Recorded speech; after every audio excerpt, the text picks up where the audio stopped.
నమస్తే. ఇన్నాళ్ళు నన్ను సపోర్ట్ చేస్తూ, ఎంకరేజ్ చేస్తూ మీ ప్రేమని నాకు అందిస్తున్న ప్రతి ఒక్కరికి కృతజ్ఞతలు.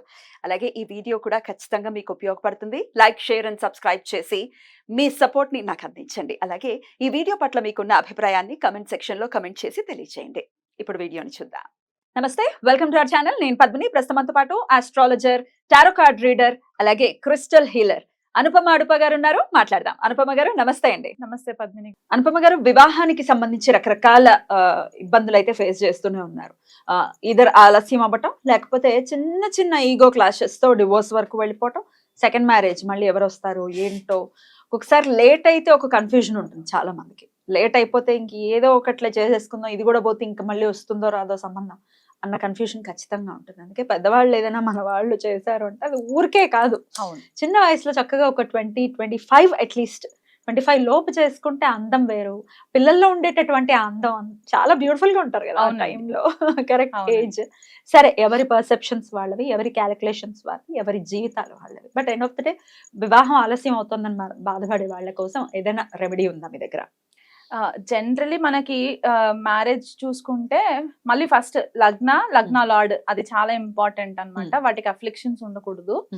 అండ్ మనకి కలత్రకారకుడు శుక్రుడు బాగుండాలి, చార్ట్ లో బాగుండాలి. అఫ్లిక్షన్స్ అంటే శుక్రకేతువులు, శుక్ర రాహువులు, శుక్ర శని, శుక్ర బుధులు, లేకపోతే శుక్ర చంద్రులు, శుక్ర రవి, ఇలాంటి కాంబినేషన్స్. అమ్మ బాబాయ్. అవునండి. ఆయనకి ఇంకెవరితో పడుతుందండి?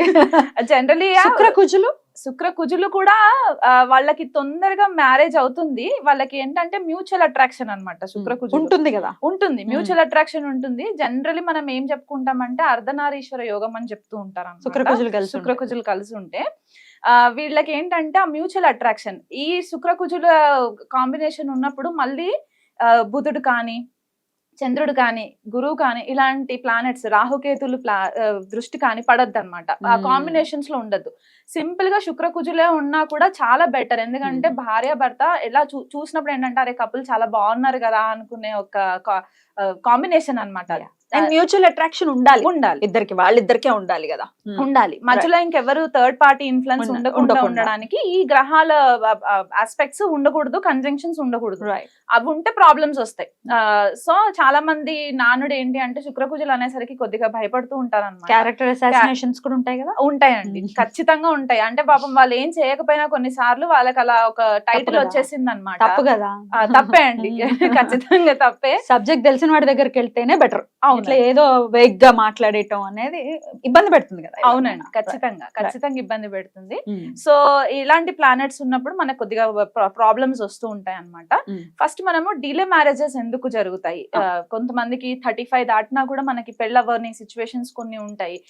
కొన్ని కారణాలు ఏంటంటే ఎన్ని సంబంధాలు చూస్తున్నా కూడా వర్కౌట్ అవ్వలేదు. అండ్ ఇంకా చాలా ప్రామినెంట్ గా నేను చూసిన కేసెస్ ఏంటి అంటే కుజదోషం ఉంటే అసలు ఈ అమ్మాయిని చేసుకోకూడదు, ఈ అబ్బాయిని చేసుకోకూడదు, ఇవి ఒక కాంబినేషన్స్ ఎక్కువ అయిపోయాయి. కాబట్టి ఫస్ట్ మనకి మెయిన్ ఏంటి అంటే చార్ట్ చూడగానే శుక్రుడు ఎలాంటి డిగ్నిటీలో ఉన్నాడు, మనకి నేటల్ చార్ట్ లో D1 లో ఎలా ఉన్నారు అండ్ D9 లో శుక్రుడి పరిస్థితి ఏంటి చూసుకోవాలి. చూసుకున్న తర్వాత లగ్న సప్తమాధిపతులు ఎలా ఉన్నారు, సప్తమాధిపతి ఒకవేళ షష్టంలో ఉన్న, అష్టమంలో ఉన్న, 12th లో ఉన్న కూడా కొద్దిపాటి మనకి ప్రాబ్లమ్స్ వస్తూ ఉంటాయి.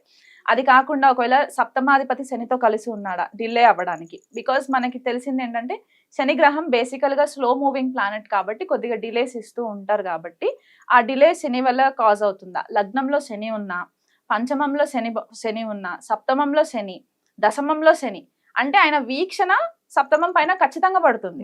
ఎక్కడ ఉన్నా కూడా ఈ ప్లేసెస్ లో లగ్నంలో, పంచమంలో, సప్తమంలో, దశమంలో 7th ప్లేస్ మీద పడుతుంది. 7th ప్లేస్మెంట్ పైన ఆయన చూపు పడుతుంది. కాబట్టి ఖచ్చితంగా డిలే చేస్తారు. డిలే ఎందువల్ల అవుతుంది అంటే కెరియర్ అన్నమాట.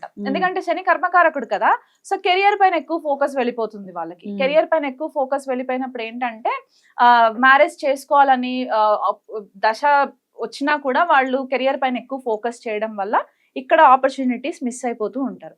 ఇంకొక కాంబినేషన్ మనం చూసుకోవాల్సింది ఏంటి అంటే శుక్రచంద్రులు అండి. ఇది చాలా మంది నెగ్లెక్ట్ చేస్తారు, నోటీస్ చేయరు. కానీ శుక్రచంద్రుల కాంబినేషన్స్ కూడా మనకి కొద్దిపాటిగా డిలేస్ ఇస్తూ ఉంటది అనమాట. స్టోరీస్ నేను తర్వాత నెక్స్ట్ ఎపిసోడ్స్ లో చెప్తాను డీటెయిల్డ్ గా.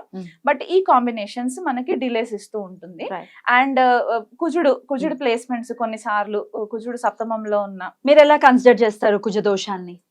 నేను జనరల్ గా కొన్ని క్యాన్సిలేషన్స్ ఉంటాయండి మనకి లగ్నాలని బట్టి మనకి కొన్ని క్యాన్సిలేషన్స్ ఉంటాయి కాబట్టి జనరల్ గా నేను ఒకవేళ కుజదోషం కనిపిస్తుంది చార్ట్ లో ఉంది అని అనుకుంటే కనుక నేను వాళ్ళకి సజెస్ట్ చేసేది ఏంటి అంటే 28th ఇయర్ తర్వాత మ్యారేజ్ చేసుకోవడానికి నేను అడ్వైస్ ఇస్తాను. నలిఫై అంటే మాక్సిమం కొద్దిపాటిగా సాఫ్ట్ అవుతుంది, ఎందుకంటే కుజుడు మెచ్యూర్ అవుతారు అనమాట. 28th ఇయర్ తర్వాత ఆయన యొక్క మెలిఫిక్ ఎఫెక్ట్స్ ఏవైతే ఉంటాయో అవి మెల్లిగా తగ్గిపోతుంటాయి, నార్మలైజ్ అవుతాయి. కాబట్టి ఆ యంగ్ బ్లడ్ ఏదైతే ఉంటుందో అది కొద్దిపాటిగా తగ్గుముఖం పడుతుంది అనమాట. సో ఆ ప్యాషన్ ఏదైతే ఉంటుందో అది ఈ మ్యారిటల్ రిలేషన్షిప్ లో ప్యాషన్ ఎక్కువ ఫోకస్ అవ్వడానికి హెల్ప్ అవుతుంది. కాబట్టి ఆ ఒక ఆప్షన్ చెప్తాను. ఒకవేళ దాని వల్ల మనకి ఏమైనా ఇబ్బందులు అవుతున్నాయి అంటే గనక రావి చెట్టుకి పూజ చేసుకోవడము, త్వరగా పెళ్ళవడానికి. ఒకవేళ కుజుడు పాడైపోయి కుజుడు వల్ల ప్రాబ్లం కనబడుతుంది మనకి చార్ట్ లో పెళ్ళవడానికి అని అనుకుంటే విష్ణు ప్రతిమతో పెళ్లి చేసుకోవడము ముందు, ఫస్ట్ విష్ణు ప్రతిమతో పెళ్లి, లేకపోతే కుంభ వివాహం విష్ణు ప్రతిమతో కూడా చేస్తారు. అంటే నార్మల్ గా విష్ణుమూర్తిని తన ఫస్ట్ భార్య గాని భర్త గాని అనుకుని విష్ణు ప్రతిమతో పూజ చేస్తారు, లేకపోతే రావి చెట్టుకి ఇచ్చి పెళ్లి చేస్తారు. సేమ్ నార్మల్ మనకి మ్యారేజ్ తంత ఎలా ఉంటుందో అట్లాగే ఉంటుంది. కాకపోతే ఏంటంటే మనం ఇక్కడ ఫస్ట్ మ్యారేజ్ ఒకవేళ కుజుడు చాలా పవర్ఫుల్ గా ఉండి ప్రాబ్లం క్రియేట్ చేస్తున్నాడు అని అనుకుంటే కనుక అది ఆ ఫస్ట్ మ్యారేజ్ బ్రేక్ అవి సెకండ్ మ్యారేజ్ లాంగ్ లాస్టింగ్ గా ఉండడానికి మనం ఇది ఒక చిన్న కార్యక్రమం చేసుకోవాలి. కుంభ వివాహం, అర్క వివాహం ఇలాంటివి.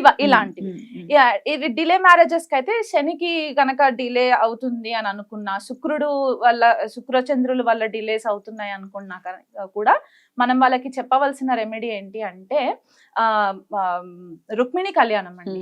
రుక్మిణి కళ్యాణం పారాయణం చేయడము, రుక్మిణి దేవికి పూజ చేసుకోవడము, ఫ్రీక్వెంట్ గా వీలు కుదిరినప్పుడల్లా రుక్మిణి దేవికి పూజ చేసుకోవడము, ఇలా చేసుకోవడము. అండ్ ఇంకొకటి ఏంటి అంటే గోదాదేవి రంగనాథ స్వామి పేర్ల పైన కళ్యాణం చేయించడము. ఇలాంటి రెమెడీస్ మనము కొద్దిగా ఫైనాన్షియల్ గా ఎవరైనా వీక్ ఉన్న వాళ్ళు ఉంటే గనక చిన్నగా, పెద్దగా కాకపోయినా ఒక చిన్నగా చేయించుకోవడము. పెళ్ళవని అమ్మాయిలు కొంతమంది నాకు పేరెంట్స్ కాల్ చేస్తుంటారు అనమాట, మా అమ్మాయికి మ్యారేజ్ అవ్వట్లేదండి అని, రుక్మిణి కళ్యాణ పారాయణం చేయించండి అని అంటే మా పిల్లలు చేయరండి అని అంటే మేము చెయ్యొచ్చా అని అడుగుతుంటారు. ఇప్పుడు కడుపు నొప్పి మనకున్నప్పుడు టాబ్లెట్ మన పేరెంట్స్ వేసుకోలేరు కదండి. సో వాళ్ళు చేయాలి, వాళ్ళు చేస్తే ఆ అమ్మవారి యొక్క అనుగ్రహం కలుగుతుంది. కాబట్టి ఆ మ్యారేజ్ త్వరగా అవ్వడానికి, వచ్చే భర్త కానీ భార్య కానీ సానుకూలంగా వాళ్ళకి హెల్ప్ చేయడానికి ఒక మ్యూచువల్ అట్రాక్షన్. ఎందుకంటే ఇవాళ చేసుకొని రేపు వదిలేసే టైప్ కాదు, ఇది లాంగ్ టర్మ్ రిలేషన్షిప్. ఆ మ్యూచువల్ అట్రాక్షన్ ఇద్దరికి ఉండాలి. కాబట్టి ఈ కళ్యాణాలు రుక్మిణీదేవి కళ్యాణము, గోదాదేవి కళ్యాణం చేయించుకోవాలి. తప్పకుండా రుక్మిణి కళ్యాణం ఆ ఉపాఖ్యానం భాగవత అంతర్గతంగా వస్తుంది, అద్భుతంగా ఉంటుంది. అది వినటం, చదువుకోవటం, లేకపోతే మీరు అన్నట్టుగా ఇన్నాళ్ళు సప్తాహంలో పారాయణం కూడా చేసుకుంటూ ఉంటారు కదా. అవును, చేసుకున్న వాళ్ళు పాజిటివ్ గా ఎంతో మంది చెప్పారు, మా వివాహం అయింది, కృష్ణ పరమాత్మ లాంటి అద్భుతమైనటువంటి వ్యక్తి వచ్చారు జీవితంలోకి అంటే దానికి మించిన ఆనందం ఇంకేముంటుంది. అద్భుతం. సో ఇట్లాంటి చిన్న చిన్న రెమెడీస్ చేసుకోవచ్చు.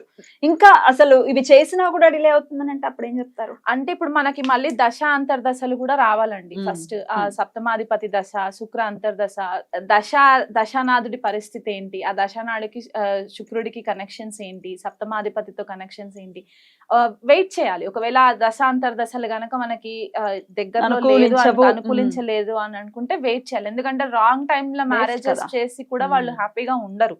సో అందుకే రైట్ టైం వచ్చినప్పుడు ఆ గోచార రీత్యా కూడా మనకి ఎలా ఉంది పరిస్థితి చూసుకున్నప్పుడు వెళ్ళొచ్చు, ముందుకెళ్ళొచ్చు. అయితే అది డీటెయిల్డ్ గా జాతకం చూపించుకున్న వాళ్ళకి తెలుస్తుంది. ఒకవేళ అంటే ఇప్పుడు ఈ కాలంలో పెళ్లిళ్ళు లేట్ అవ్వటం వల్ల అంటే డేట్ ఆఫ్ బర్త్ లేవు అనే వాళ్ళు ఉండరు. ఒకవేళ అయినప్పటికీ ఇప్పుడు 85 లోనో 84 లోనో పుట్టారు, కరెక్ట్ టైం తెలీదు, ఏదో 5 to 10 మధ్యలో పుట్టామంటే ఎన్ని కాంబినేషన్స్ వస్తాయి, అవునండి. అప్పుడు మీరు ఎట్లా డీల్ చేస్తారు దాన్ని? జనరలీ నేను ఏం చేస్తానంటే బర్త్ టైం రెక్టిఫికేషన్ చేసుకుంటానండి. ఎలా ఫైండ్ అవుట్ చేస్తారు? వాళ్ళకి ఫస్ట్ టైం జాబ్ ఎప్పుడు వచ్చింది, వాళ్ళ లైఫ్ లో మేజర్ ఈవెంట్ ఫస్ట్ ఏం జరిగింది. ఫర్ ఎగ్జాంపుల్ ఇప్పుడు 5 o'clock to 10 o'clock బిట్వీన్ అంటే బోల్డ్ అని లగ్నాలు మారిపోతాయి. 2.5 hours కి లగ్నం మారిపోతుంది. సో వాళ్ళకి ఫస్ట్ జాబ్ ఎప్పుడు వచ్చింది, ఆ జాబ్ ఆ డేట్ ని పట్టుకొని మనము దశ అంతర్దశలు వెరిఫై చేసుకోవాలి. 10th లార్డ్ ప్లేస్మెంట్స్ చూసుకోవాలి. దాన్ని బట్టి మనకి క్యాలిక్యులేషన్, ఇట్స్ కొద్దిగా time consuming process birth time rectification, కానీ దొరుకుతుంది.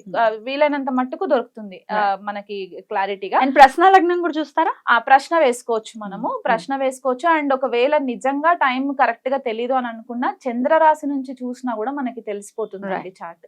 ఎందుకంటే మనకి సౌత్ లో చాలా మట్టుకు గోచార ఫలితాలు కూడా మనం చంద్రరాశి నుంచే బేస్ చేసుకొని చెప్తూ ఉంటాం. కాబట్టి చంద్రుడి నుంచి కూడా మనము చంద్రుడిని లగ్నంగా చేసుకొని లేకపోతే శుక్రుడిని లగ్నంగా చేసుకొని కూడా మనము కాంబినేషన్స్ చూసుకోవచ్చు. రైట్, అలా కూడా మీరు ఫైండ్ అవుట్ చేస్తారు. అద్భుతం అండి, చాలా బ్యూటిఫుల్ గా ఎక్స్ప్లెయిన్ చేశారు. సో ఈ రెమెడీస్ ని ఫాలో చేసుకుని ఇంకా అవ్వలేదు అని అనుకుంటే డెఫినెట్ గా ఒకసారి జాతకం. రైట్, థ్యాంక్ యూ అనుపమ గారు, నమస్తే. నమస్తే అండి.